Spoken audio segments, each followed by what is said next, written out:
Oh, you know what this means. It's an unofficial snow day. Love it. So then, Mum and Dad, as you're trapped in the house, I thought I'd use my long lunch break to make you a letter from Leeds. And if you think this is just an excuse to play with some new toys, well, let's just say that no man is ever truly innocent.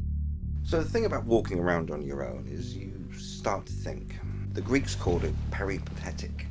It was one of the teaching methods of Aristotle, who conducted discussions while walking around the Lyceum in ancient Athens.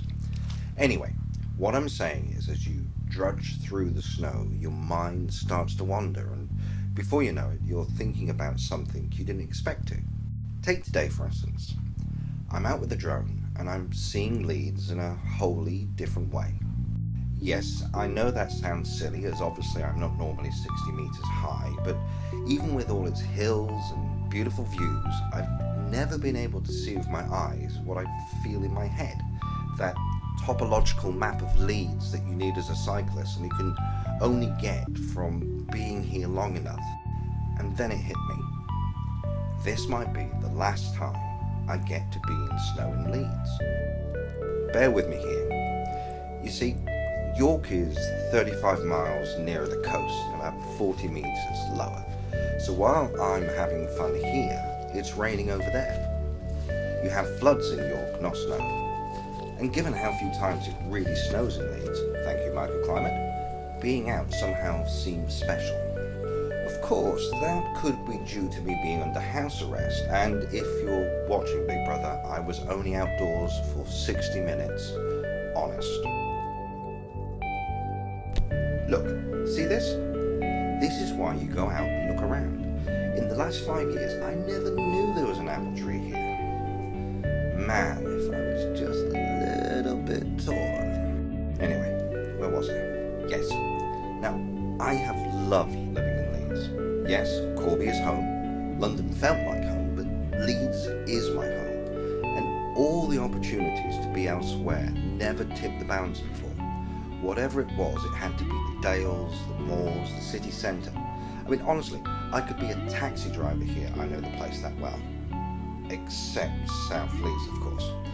There'd be monsters.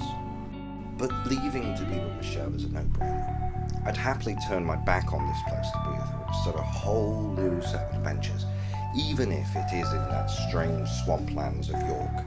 I just hope that living with me full-time doesn't lead to her digging a new patio out back. Man, I have to say, some of these places I came to nearly 30 years ago. I can't believe how fast that's happened. There's a lot of old faces I see walking around here, becoming nostalgic. Far too much of the Celt in me. Not in a bad way, you understand. That's not who I am.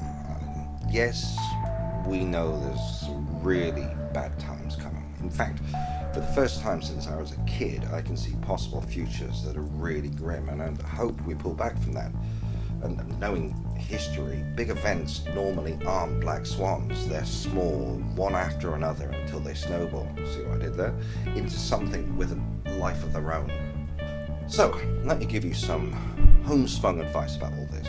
I have a simple maxim that I use in my life on a regular basis. It's from a medieval Persian poet, something I read years ago in York, and it works for the good and bad in life. It goes, "This too shall pass." What I love about this is when things are good, you say this, and suddenly you stop to appreciate it. You live in the moment, smile, because it will be fleeting. And when things are bad, well, it's not going to stay that way. Keep doing the right things, hang in there, and light will be at the end of the tunnel someday. And as you know, there have been some real dark times in my life. And you know, while I think about it, this even works on your last day. You get to sit back and reread the novel of your life. I mean, you get to skip the boring parts, the bits of character development that went nowhere, and just focus on the paragraphs of those moments that you paid attention to that were great. Wow. Okay, that got a little bit too dark and deep. Let's finish this ramble with a second maxim I have in my life. are never too old to make snow angels, but you might be too old to get up again. Take care. Leeds, over and out.